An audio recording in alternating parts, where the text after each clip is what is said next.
Welcome to the show. I'm your host, Dom Dumas, and I'm in Bangkok.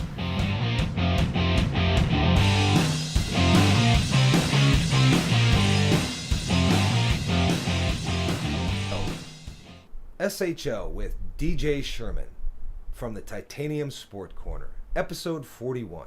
Now first, before I get into this episode, I want to talk about the games that they had last night. Oh, they were so exciting. The first game was the Aware versus the Titanium Sports Corner. The score was 3-2, and the Titanium Sports Corner came from behind to win it in overtime with a shootout. I couldn't believe it. It was so amazing. The first game of the season, and it went down to a shootout. And with the Titanium Sports Corner coming back from behind to tie it at the end.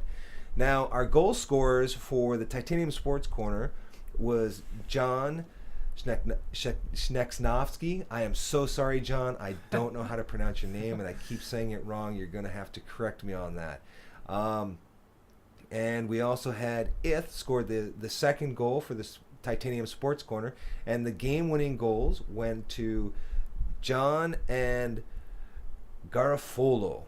Now, for the Aware, their first goal was scored by Yin, and also the second goal was by Vic. Now, the assists went to Lamanta and Erikanen.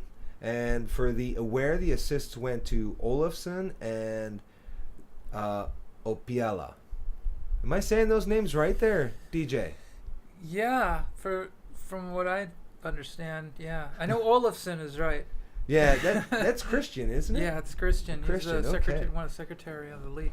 Oh, yeah, he is the secretary of the league. And again, it was such an exciting game for you guys to come back. What was that like being involved in that game? Oh, it was amazing, just because of it's a brand new league with and the jerseys had arrived and they were all in separate bundles for each of the four teams, and these beautiful glowing jerseys, and everybody's there picking their number, and everything's fresh and new and exciting, and the jerseys are beautiful. And so we get out on the ice and we're warming up, and it's like, yeah, we're playing in a real game here. It's it's on, and we got behind, and I was thinking, there's no way that we can lose this game. Like, our players there's too many good players, and our goalie is, I don't know all of the goalies, but I think he's pretty well regarded as one of the best available around, and just the fact that we came back late and tied it, was it was really cool, because nobody wants to go down, be 0-1 at the, in the first game. You don't want to be getting in a hole. So we got a point in the shootout, and then when we won in the shootout, I was like, yes, it's on. We got a team, and I think we're just going to get better and better. I think so. I mean, you guys all looked really good. As a matter of fact, the player of the game went to your goaltender. Yeah. What was that like for you? He saved our bacon. Like, a lot of times there's a lot of cliches that go with goaltending. Like, you want your goalie to give you a chance to win and make the saves that he has to make. And he made the saves that he had to make, and some that he shouldn't have made. He was really good. Yeah, he looked like he was quite on last night. Yeah, because they had us hemmed in the middle period, and just a lot of guys, tongues hanging on the ground, and Gabor was making save after save, and we'd finally get the clear, and just keep us close. And so, yeah, he not only gave us a chance to win, I think we won because of him, which sometimes happens. Your goaltender absolutely can carry you and steal a game for you, and that's exactly what he did. And I hope we don't put him in that position too much more during the season. Yeah, that would be kind of hard. We don't want to keep winning like that, but it's nice to know that your guy in the crease is, he's there for you. Okay. And then the second game was the Sukhumvit Spitfires against the Hooters from Nana. Yeah. And again, this was another nail biter. The Hooters took an early lead, And then big lead, right? Yeah, early big lead. 4-1. 4-1 at the end of the End of in the the second? second period. Yeah. Yeah. And it was like, well, not the end of the second because the Spitfires had scored a few more goals after that. But still, to come back, and then again, it went into overtime, into a shootout. Right. And the Sukhumvit Spitfires coming from behind to win in the shootout, just like the Titanium Sport Corner. And the way that the Spitfires tied it up in the last minute of the game. Oh, I think know. Adrian just scored this sweet goal from coming in from the D and just snapped it and just pumped it in. And it was like, wow, you couldn't have scripted a better start for this league with the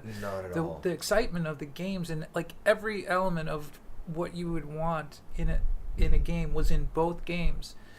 And it didn't necessarily have to be that way. It could have been like a 5-1 blowout, and it could have been really boring, but it absolutely wasn't. And that's what is really exciting about our league. It's just the first game, and this season's running through April, and I think it's a 16 or 20 game season. 16, I think. And it's just I think everybody's going to get better and better playing as a team and individually, and the games are just going to get more exciting. But I don't think the parity is going to, evaporate, because it's there now, and so why wouldn't it? Yeah, stay I that think way? it's going to get stronger, actually. Yeah. As a matter of fact, the goal scorers for the Hooters were Moo. He got 2 goals and 1 assist, and we had St. Denis, who got a goal, and Stoddart got a goal, and White with a goal, and Sproul with 2 assists. And then for the Sukhumvit Spitfires, we had McIntyre. I hope I'm not pronouncing his name wrong. McIntyre with 2 goals and 1 assist. And we had Peem with a goal. We had Bauer with a goal. Myers with a goal. Wilson and Bauer with assists. And then the shootout went to McIntyre. And the player of the game for that was Adrian. He did a great interview. He was so funny. But it was just amazing. Just these 2 games that were just phenomenal. Just the competitiveness was absolutely there, especially in the first game. I saw it. The second game, I really got worried for the Spitfires, but to see them come back with such a deficit was just amazing. I actually, I was getting changed after our game, so I missed the first part of the Spitfires Hooters game, and so I didn't see the score getting rung up 4-1. But when I came out and I saw, oh man, 4-1, come on, Spitfires, because I don't know, I actually designed the logo. I do graphic design as my job, and I did the logo for the Spitfires. So it's in a way I kind of wanted them to at least tie or something, that's my logo. That you guys, you can't lose. So we've talked about the SHL, and I'm going to talk a little bit more about them a little bit later. I'm going to bring up the interviews that I had with the captains of the teams and also with the players of the game. But right now, I want to talk about you, DJ. Okay. How long have you been involved in hockey? Oh, a long time. Started playing hockey when I was 6 years old. And although you wouldn't know it, by the way, I played on the ice last night. I don't know. You didn't look too bad. Thanks. Yeah, it's... I'll tell you what, it'd be better than me. I started about the same time. I started skating when I was 4, and then I was playing games when I was 5. But although I haven't played any games since I was 18. So. Yeah. It's... I think I'm still having this adjustment to actually playing hockey in Thailand, and before I had resumed playing, which a couple months ago, I hadn't played for quite some time, and but I think things will come along, and I'll improve with the team, and so I've been playing hockey a long time. I have played ice hockey since I was 6, and then I got into roller hockey and played both ice and roller.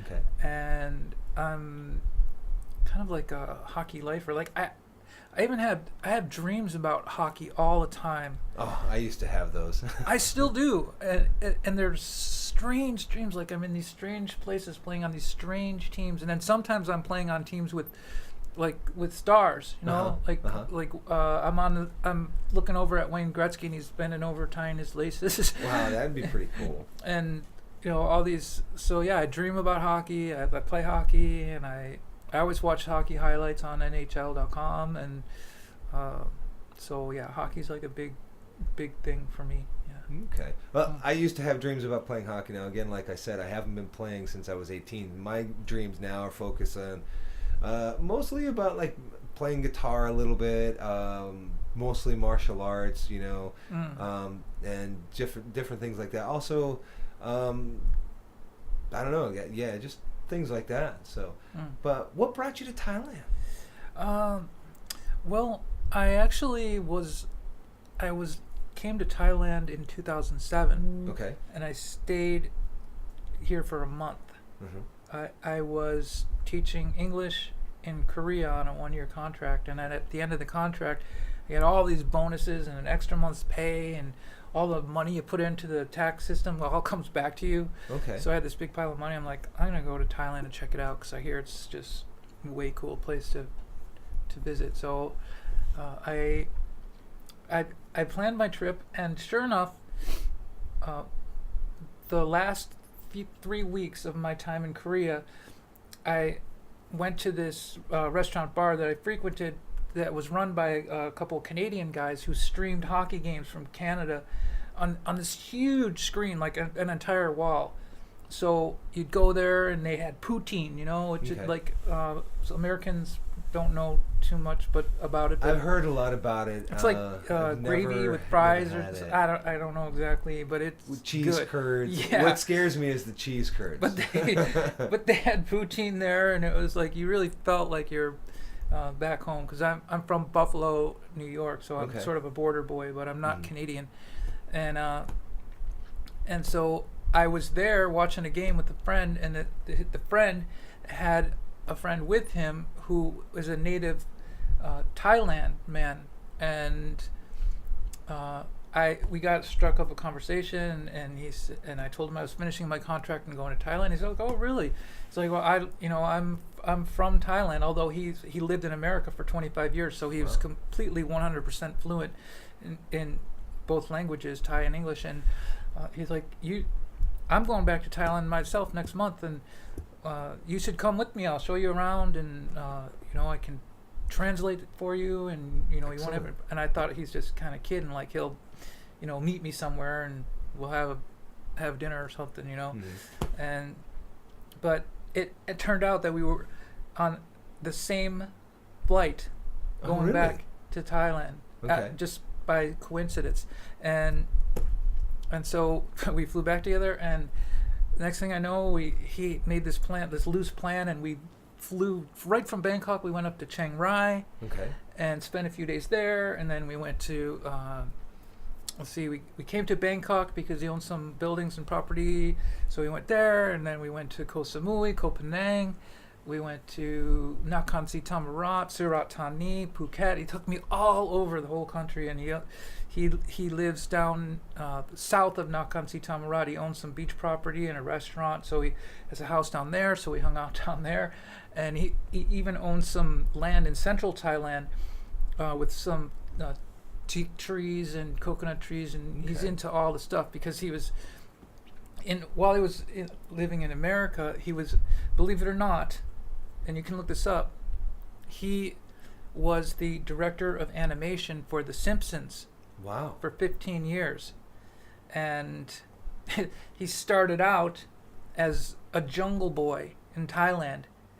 And this story is getting a little bit off track, but it's I'll try to keep it tight, but it's so amazing. The story he told me is when he was 8 years old, he basically he lived along a river in his hometown, but it was a port river, and he would see these boats go back and forth carrying brightly colored things like with clothes, and he's like got a fig leaf, literally, like he's a jungle boy. And one day he's like, I can't take it anymore. I got to go out and see what's on those boats. So he swims out, and the guys on the boats are like, no, you can't do that. What are you doing? Go back to the shore. And he wouldn't do it. And they had to drag him on the boat. And so they kept him on the boat till they got to port. And when he got to port, some guy from Minnesota, he was working for Peace Corps or something like that, or Greenpeace, and he's like, "Who's this kid?" And they're like, "We don't know. He just jumped on the boat. He wouldn't go away, so we had to take him with us." And so the Peace Corps guy, they met each other and ended up going back to where him and his parents lived in basically like a hut, and said, "Hey, can I take your son to America? Because I really like this kid and he's got a lot of energy, and I could put him in school in America, and he could come back and do well." And so their parents said, "Okay." So they took him to America, and he went to high school there, he went to college there, and he got a job as a sweeping floors at 21st Century Fox in LA. And from there he took an interest in the animation, and so they gave him an internship. Next thing you know, he's the director of animation for The Simpsons, and they actually do the animation in Seoul, Korea. Oh, really? And so they said, would you be willing to take hardship pay, an extra like $5,000 a month to go to Seoul? Sure. And he's like, let's see. He's coming from Thailand, and it's like, and so he was in Seoul for 15 years doing the animation, and that's where I met him, in Seoul. And he was actually just retiring. His last month was when I met him. And then so he's like, "I'm going back to Thailand. I'm chilling out. If you want to come with me, I'll show you around." And sure enough, so we struck up a friendship. And so back to your original question, when did you first come to Thailand? Yes, 2007 was when that all happened. Then I came back to the States and just continued my original work, which is graphic design. And so I decided that I had some money I had saved, and I wanted to invest it, and I decided that Thailand would be a good place to invest in some real estate. So I chose Pattaya, which is where I live, and so I've got the condos, and so that's where I'm at right now, and that's when I started itching. So you live in Pattaya? Yeah. And you come to Thailand or come to Bangkok now to just play hockey? I do. Yeah, I know. What is that like? Well, it's funny you say that, because the president of the league is on our team, John. He's like a super cool guy, and he asked me about that too. He was like, "That's amazing commitment," and he really made me feel like just acknowledging the fact that I come. What made me feel kind of like I belong and just feel supported, and it was very cool. He didn't have to do that. Huge commitment. He didn't have to do that, and so I was really, really happy about that. But yeah, it's like it ends up being like a 3-hour trek, and I have to put my gear on my back of my motorbike, and then I have to drive about 2 miles to the bus station, park my bike, and hope that the security guard doesn't see it, because if he sees me with my backpack, then he knows I'm not going into the store where I'm parking. And then he'll like tag my bike. But it's sort of around the corner, so he very rarely would see me. But so I park the bike, and then I wheel it up to the bus station, it's right there. Get on the bus at Jomtien, which is like a southern suburb of Pattaya, and I take the bus. It's a 2-hour ride, hour 45, 2 hours to the airport. Then I have to get off the bus and then go into the airport, get on the Airport Link train, which goes to like all points in Bangkok. And it's about another 25-minute ride. Then I have to get off the train, transfer to another train that goes north to the rink, which is only a couple stops. And then I'm there. But all of that, all the transferring and everything, So you take a bus to the airport. Yeah. And then like Savannabhoo. Yeah. Okay, and then you get the airport rail link to the BTS? Yes. And then you take the BTS to probably Asok? BTS, no, because I can get Makasan Station, you get off, and then you take the walkway down to Pretobury, Oh. and then you can get on the BTS and go straight north to You mean Ramanina. MRT. MRT. MRT. See, I Yeah. still don't know. Okay. It's Oh, I see. So yeah. you get off at Makasan and then get on the MRT to Ramanina. Yeah, Okay. it's like planes, trains, and automobiles, Yeah. except for the planes. Yeah, well, you're at the airport. Well, okay, all right, then we can count it. Yeah. So you do this every week.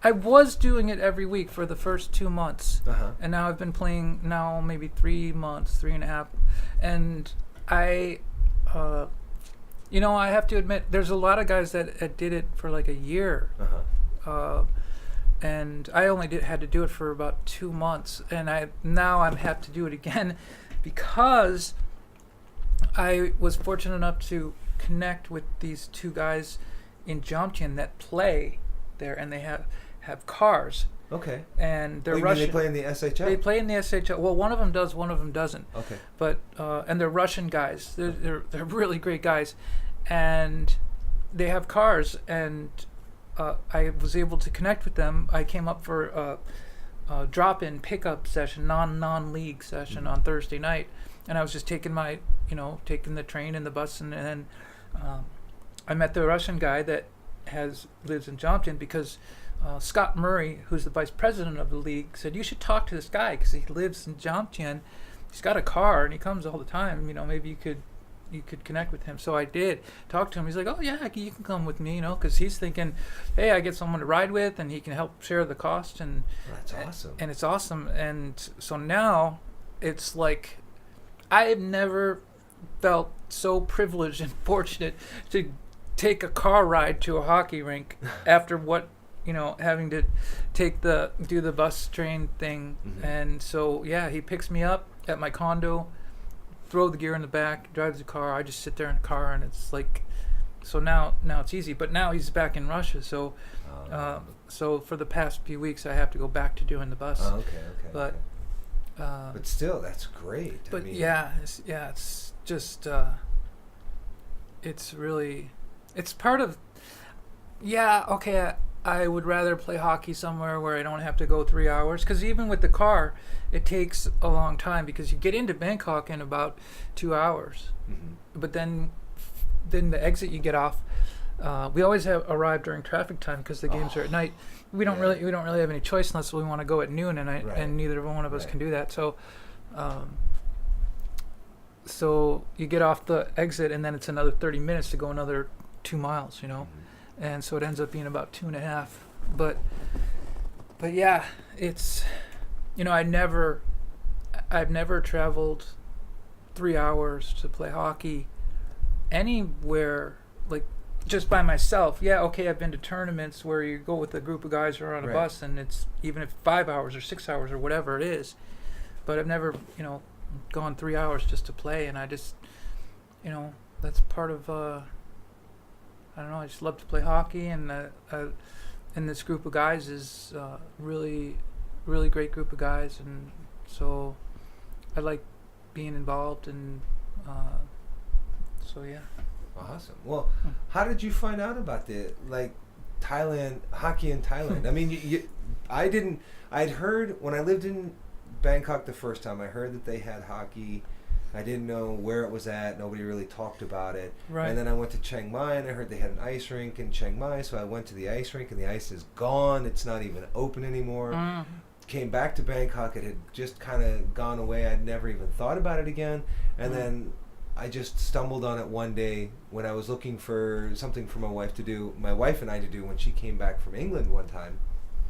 And we found out about the Bangkok Ice Hockey Leagues. We went to one of those games. How did you find out about it? Well, I actually,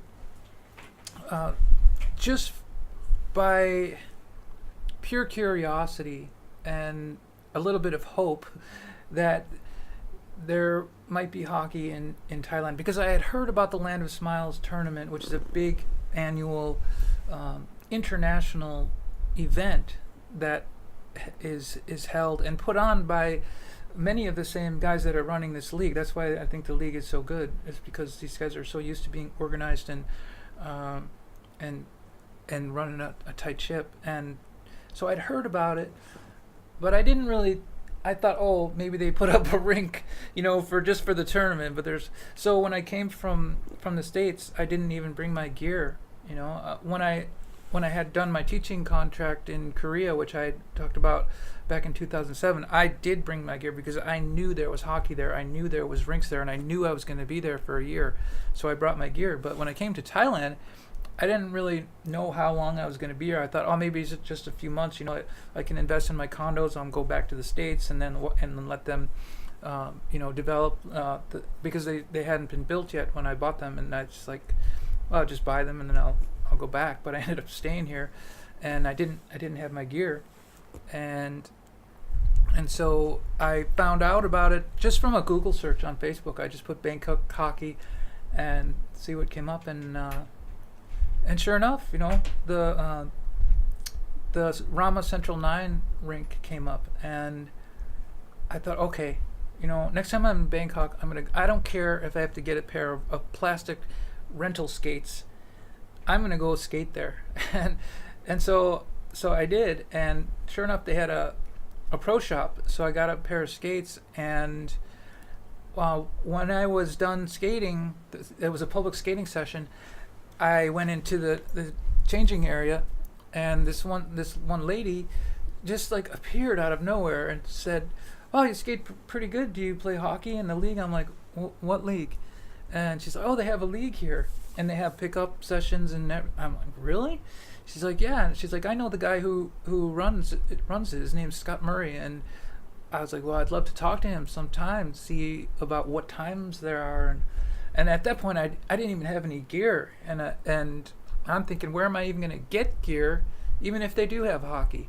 And so she not only tells me about Scott Murray, but calls him on the phone right then and there, and says, "Hey, I got a guy that's new to Thailand, and he wants to play hockey. Can you talk to him?"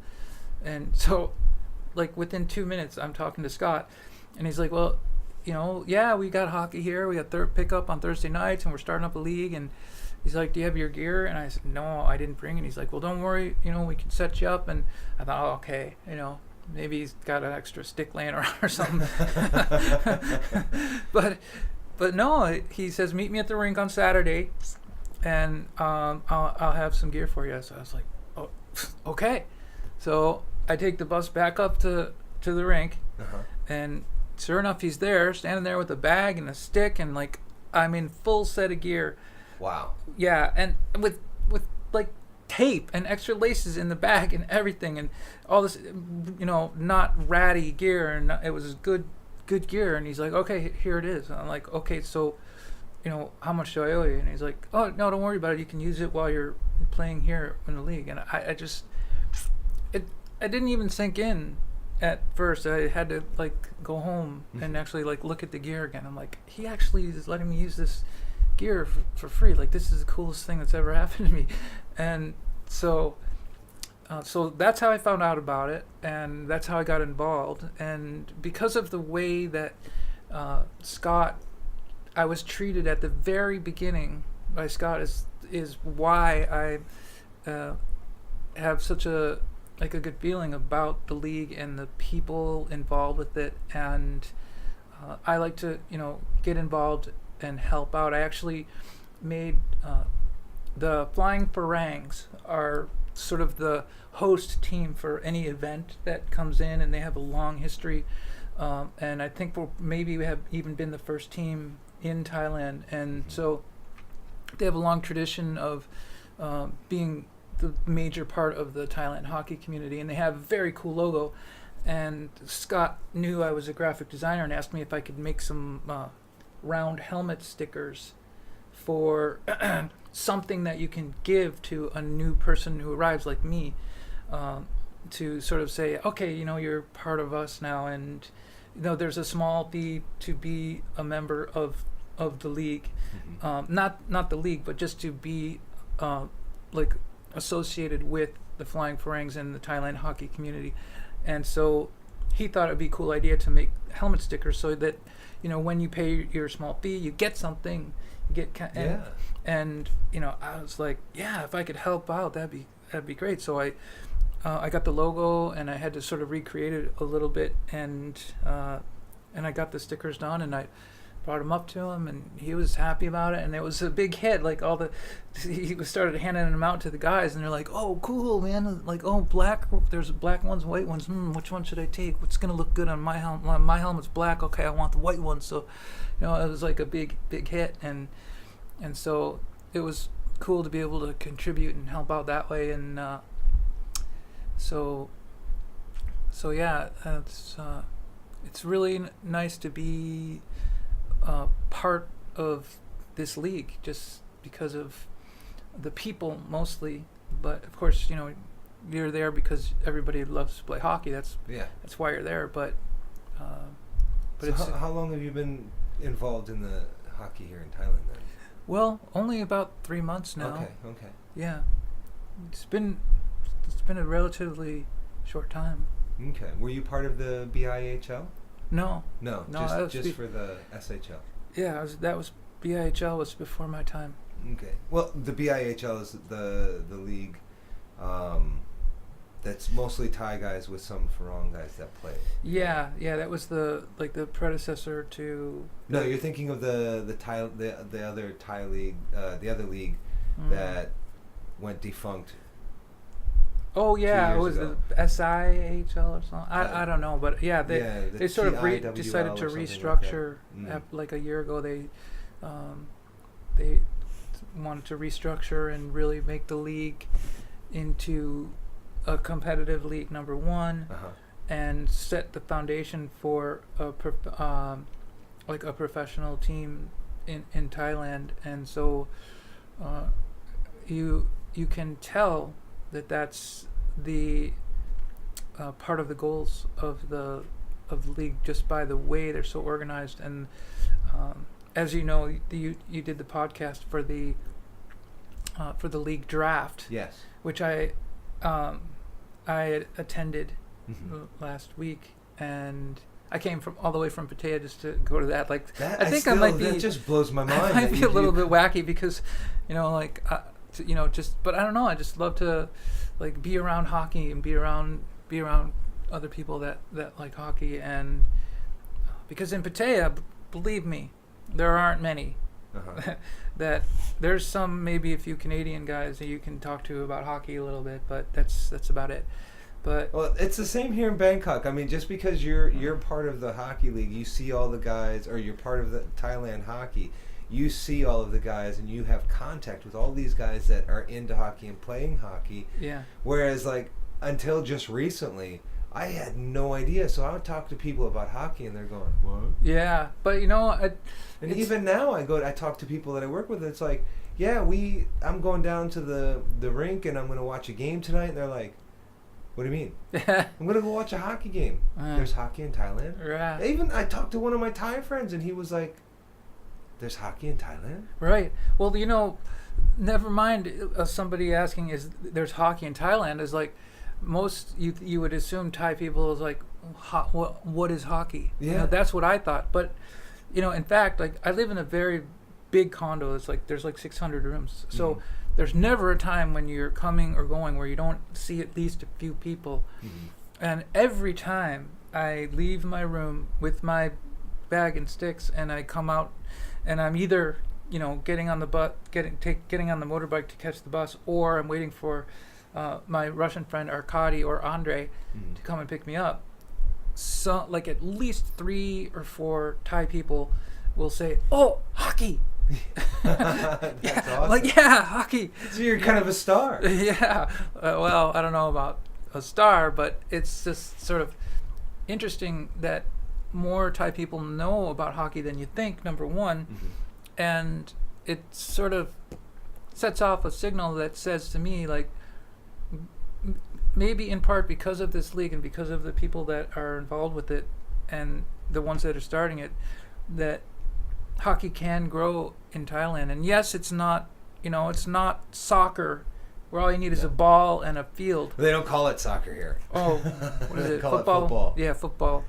So it may be off limits to maybe a large percentage of the population here, but I just have this feeling that there's a lot opportunity to really grow hockey here in Thailand I think because so. this league is going to have a lot to do with that, Mm. and that's kind of exciting, just to see a kid who's never played hockey before have a stick in his hand and smack that ball, even it's on the cement in the parking lot or whatever you have going is it's really cool, and I think that hockey can definitely grow, and the goal of having a professional team here in Thailand, like it's not unrealistic, and because I'd like to see more than a professional team. I'm sure if they keep progressing the way they've started, I can see it like a Thailand professional league.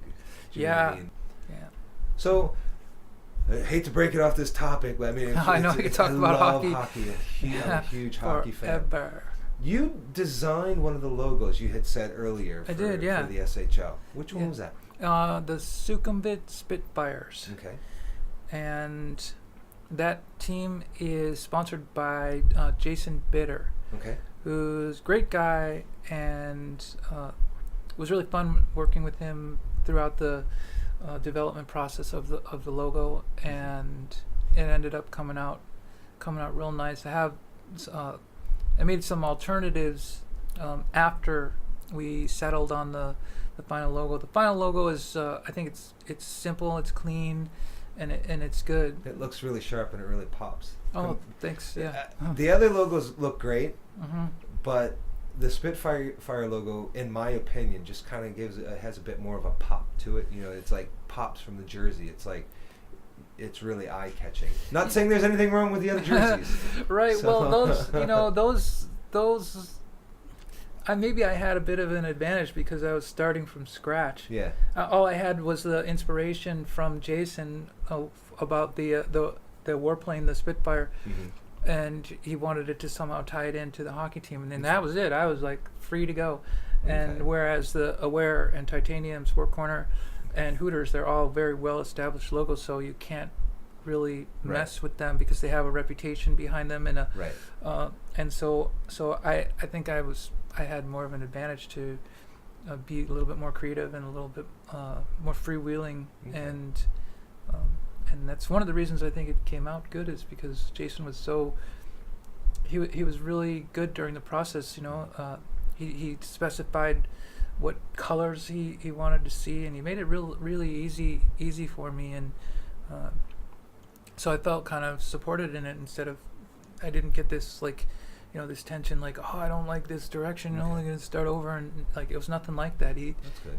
And maybe it was because I kind of hit it, and he said, okay, we're on to something here, but I'd like to see this, and I'd like to see this, and Okay. so that's how you want a development process to go. You're absolutely. kind of working with the client rather than against them, and trying to convince them that oh no, this is what because you have that certain eye for what's going to work, and the client, they may not necessarily have it, although I think Jason does have it, and that helped too. Awesome. But yeah, it was a fun process, and it was kind of exciting. Last night, was the first game ever for the new league, and all the jerseys. Oh, they all looked good. I mean. Yeah, but just to see to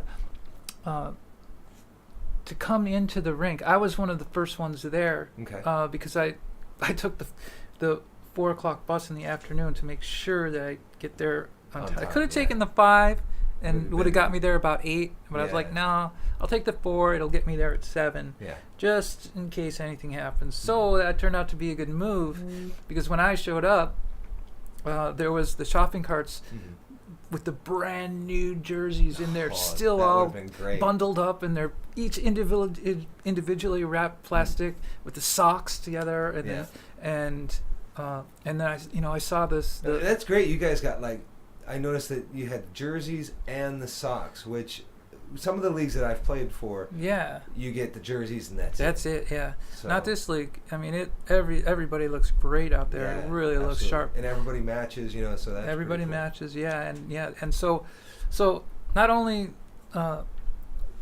I was fortunate to get there early because I could pick my number and the jersey size, and but it was really cool to walk in and see this the stack of the Spitfires jerseys, all fresh and new, ready to go. Because when you've worked on it for a long time, to get it right, and then you see, oh my God, it's in a different form now. Like it's real. It's on real now. It's not just a digital image. Yeah, it's not just digital. It's on the jerseys. And so I took it out, took a real close look in the work that Adrian does at Jog Sports, which is the ones who did the jerseys for the league.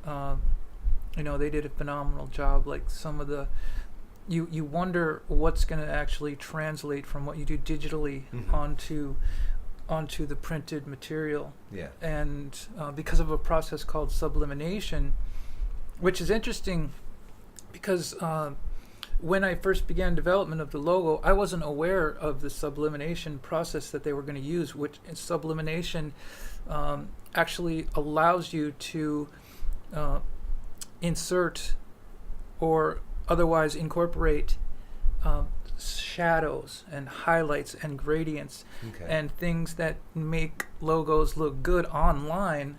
You can use those for printing on textiles, which I wasn't aware that we could do.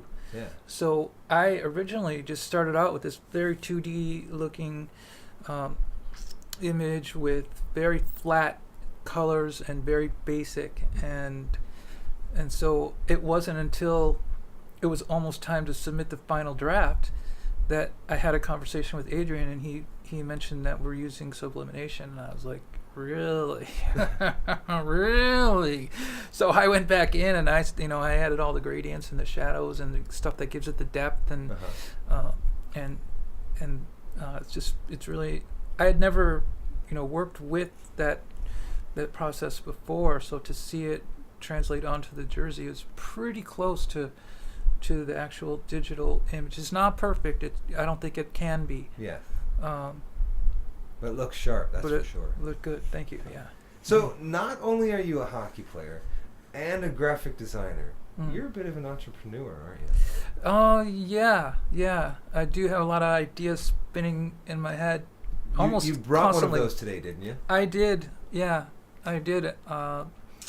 I've developed 2 products and brought both of them to market. And the first one I did was way back in like 2001. And you say way back? It was only like 15 years ago. I'm 46. That's like nothing. Well, I don't know. 15 years, I guess. Does that count as way back? For some people, I'm sure it does, but for me, it doesn't. Yeah, I guess maybe maybe 20, 25 would be way... Yeah, I mean, I talk to people and like, yeah, that movie's old. It's not old. It was in 2005. That's old. Well, the way that things are accelerating so fast with technology and everything, it seems like way back. Because I'll just throw this little tidbit in that I read in TechCrunch magazine, or one of the tech magazines, about like the recent history of technology. And in 2006, do you know what the number one technological advancement was for 2006? And this was like as voted by the entire tech community. And you want to take a guess? Probably 2006. You said 2006. I'd probably 10 years say ago. 10 years ago. Probably the advance of DSL to ADSL. No. No. Okay. I took a guess. Obviously, I'm wrong. Oh, that might have been 2010. I don't know. But 2006, the number one technological advancement was the application of a DVD being incorporated into the television itself, so that you could put the CD right into the television instead of having a separate player. Yes. I Like, remember that. I mean, doesn't that seem like archaic? Now DVDs seem archaic to But me. that's only yes, 10 years but ago. Yeah, I know. So when you it's say way scary. back, I don't, like 2001 seems kind of way back. But anyway, back to the entrepreneurial stuff. I've developed 2 products. The first one I brought with me, and go figure, it's hockey related. Of course. Yeah, and I did reach international distribution. I selling in Canada, selling in the States, and even overseas in Sweden, and not huge, but I did have some customers, and it was when the internet was still kind of blooming. It was only about 5 years old, but I was a total one-man show, and I developed the product. And I put it on the internet and sold it on the internet, and advertised in USA Hockey Magazine, which was a good move because they have like a 500,000 member subscription that gets the magazine every month. USA Hockey or Let's Play Hockey? USA Hockey. Okay, you should also look at Let's Play Hockey because they have a big subscription too, if I'm not mistaken. Okay, I will. And I'm saying I will because I'm considering relaunching the product, but I guess it would probably be good if I showed it, right? Yeah, absolutely. Let's see it. Okay.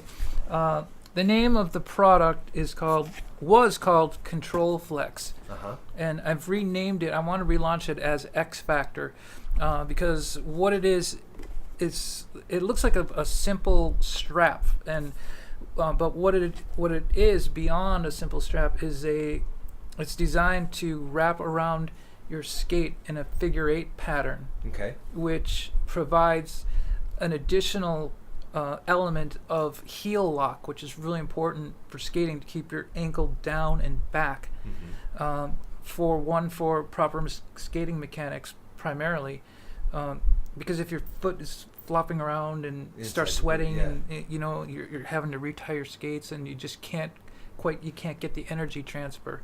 So what this does is basically fills in negative space. Okay.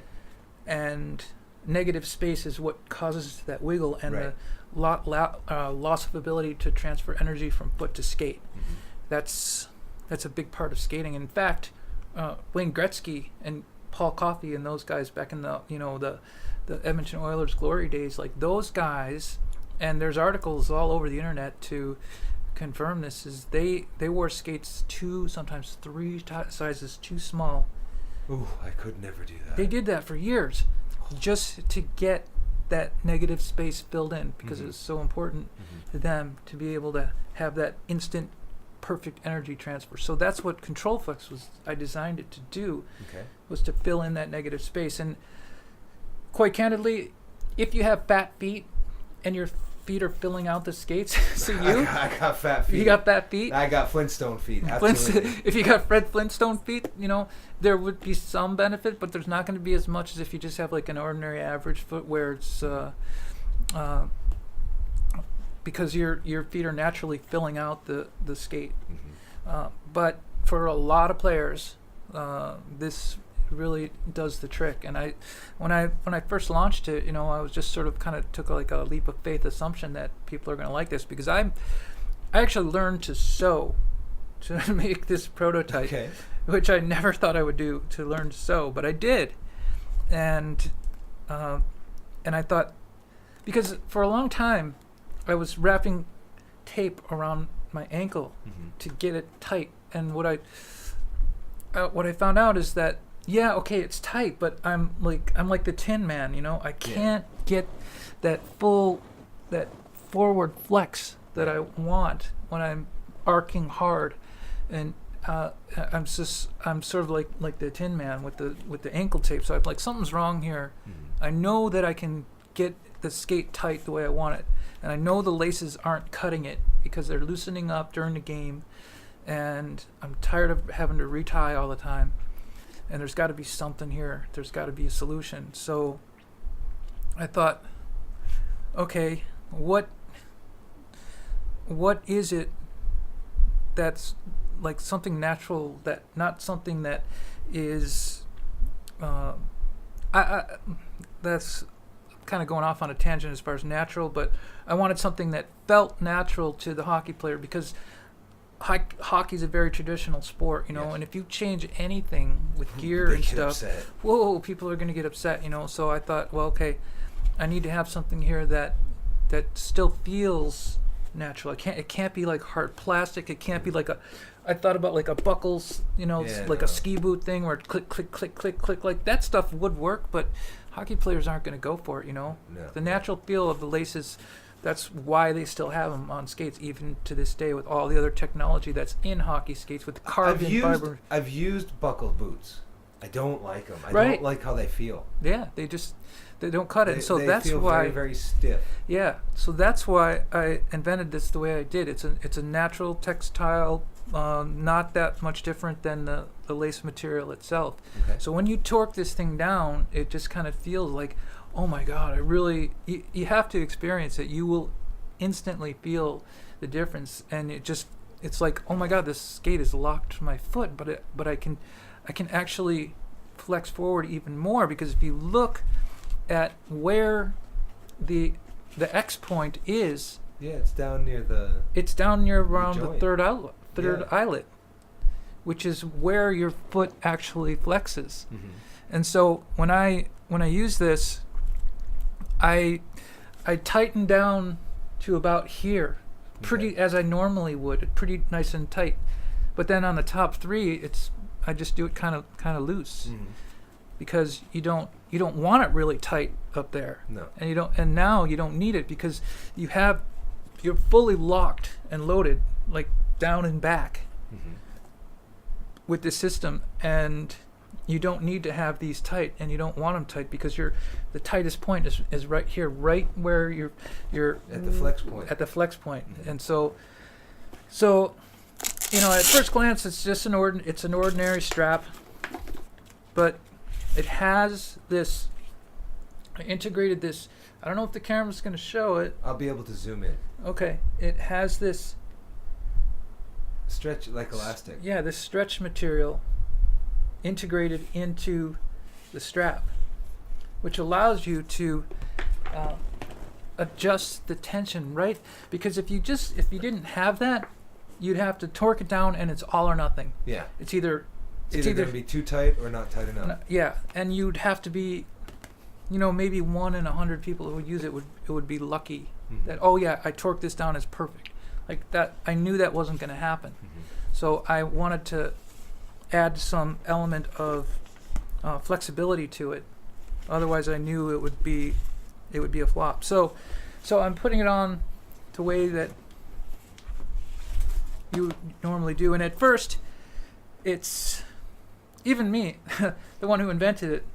You know, I had to remember how do you put this thing on, because there's a lot of ways you could put. If you put it on upside down, like that, Uh-huh. then you don't have the Velcro sticking out, so it can touch the other side. So Right. like, oh, got to do it over again. So basically, you just here's the strap. So and you label up. Label up, yeah, and you stick it through, and then you bring it around like that.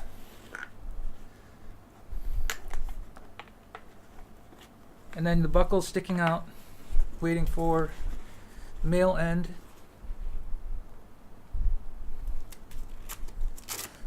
And it comes through. Then you can kind of jostle it a little bit so it's right where you want it. Okay. And then that's where the stretch part comes in, right there. It's because now you can torque it just where it feels right, and you got a Okay. fair amount of. You've got Yeah, about an inch to looks play like with, you got quite which is a there, lot, Yeah. you know. And so once you get it, you hold it, just hold it where you want it, and then you're good to go. Okay. And so nowadays in the NHL, just recently, past couple of years, if you happen to be watching a game on TV and you look at, and then maybe they're close in on the face-off circle at the pros in the NHL, you'll see something that actually looks like this, but it's not. It's actually the plastic protector, Mm-hmm. The foot protectors. the yeah. foot protectors, but they have the same type of structure to them, except that they have some plastic Okay. added into it. So those straps, and I can't confirm this, but what I suspect is that the strap that is just there to hold the protector in place. It's not designed to add any support to the skate. Okay.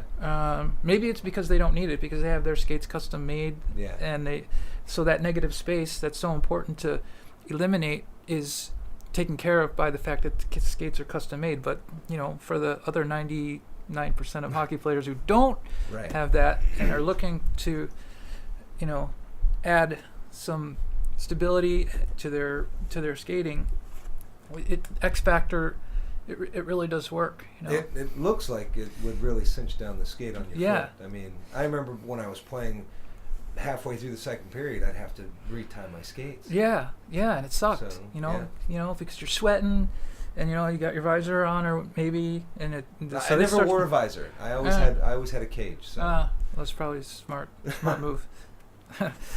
But anyway, yeah. At the time when I launched it, like I said, I learned to sew so that I could do it myself and get it right, and I did all the blueprinting for it. And I had a friend of mine who was a product sourcing manager for Easton Sporting Goods for a long time, and so he headed the manufacturing company that bought Christian Brothers. Yeah. He handled all the manufacturing in China, and it was perfect. And I even had a professional NHL hockey player endorsing it. His name was Nicholas Sundstrom. Okay. He was from the same town as Peter Forsberg, and played around the same time. And he also played for the Swedish Olympic team, and he was on the San Jose Sharks. He played for the Rangers. He was on a line with Wayne Gretzky, so he was the real deal. And I got an endorsement from him, and so I was thinking, okay, this is going to take the hockey world by storm. But what I found out is that, as I mentioned earlier, hockey is a very traditional sport, and at that time, to see something like this on a skate was like taboo. Oh yeah, absolutely. It was like, oh, what is that? When I was playing, I'd have been like, "What's that? I ain't putting that on my foot." Right, I'm not putting it on my foot. I'm no baby. Yeah, exactly. I don't need any more support. I'm perfect the way I am. Yeah. But I can tell you that if you are a good skater, this can make you a very good skater. Okay. If you are a beginner, it can take you out of beginner and into intermediate. I'm not saying that not having proper skating mechanics as part of your repertoire as a hockey player is okay. This isn't going to make you a great skater, but it will definitely make you a better skater. And it's just like this mental thing too. Like when I put this on, I feel more confident when I jump out on the ice. Like my foot is locked and loaded, and it was a big improvement from just having, you come out on the ice and your laces are tight and you're ready to go. But for me, just very quickly, the forward motion and the foot starting to sweat, things get sloppy, and having to retie, and and the cool thing is during the game, you might even just be like, oh, you know what, I just want a little more torque. It's like on demand. You just take it and just torque a little bit tighter, and just get that back that Excellent. way it started at the game. And so, in fact, I was pitching Bauer in CCM. I was like, you guys, you could very easily integrate this into the skate at the time of manufacture, and add a whole new element of structure and support to the skates that you're building. And they were like, no. No, our skates are fine, because of what we built into the sidewall. We've got this new graphite panel that's going to keep everything super stiff and structured, and no, we don't need anything like that, But the fact is that I just think no matter what you do to a skate, no matter what materials, they break in.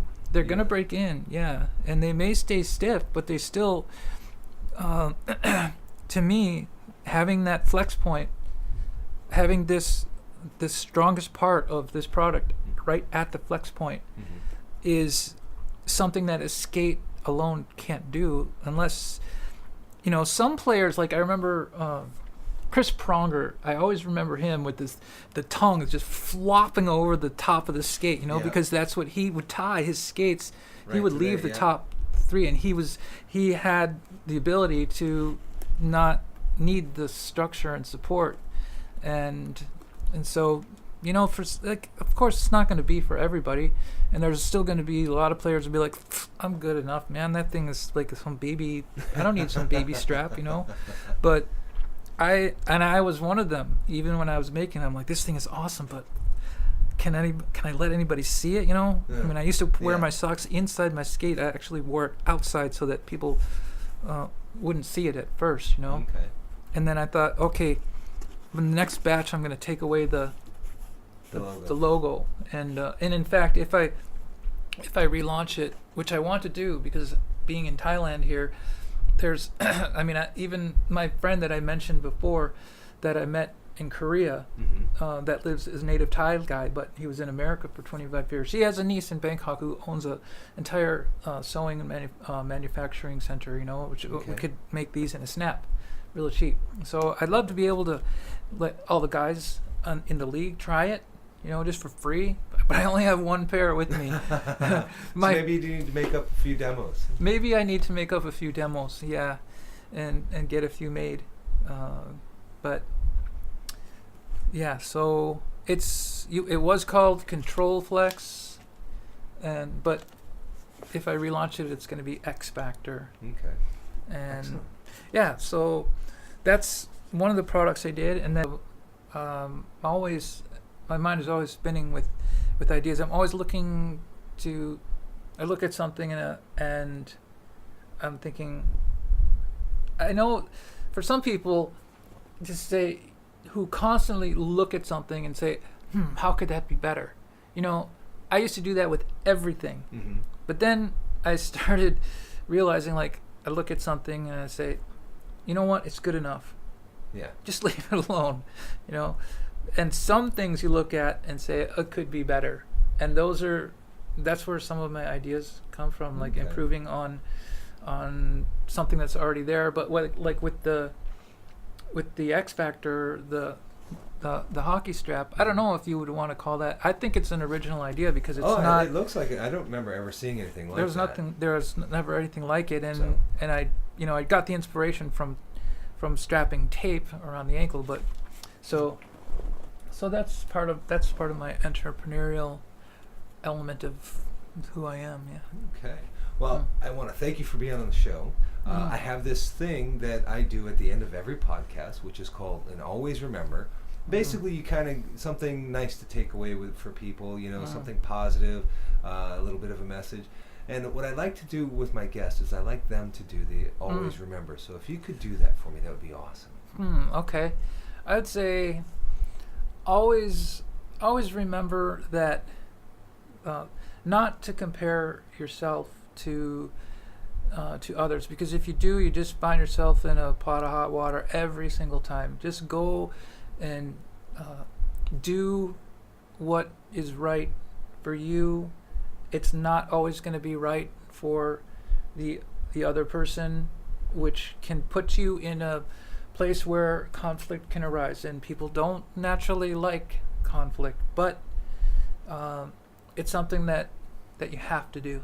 And the more you do it, the more confident you become, and the more respect that you will get and deserve as a person who's doing what they believe in.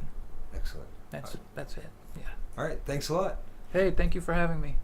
My pleasure. I'm going to probably have you on the show again, talk more about your entrepreneurial stuff. Okay. All right. Bye-bye.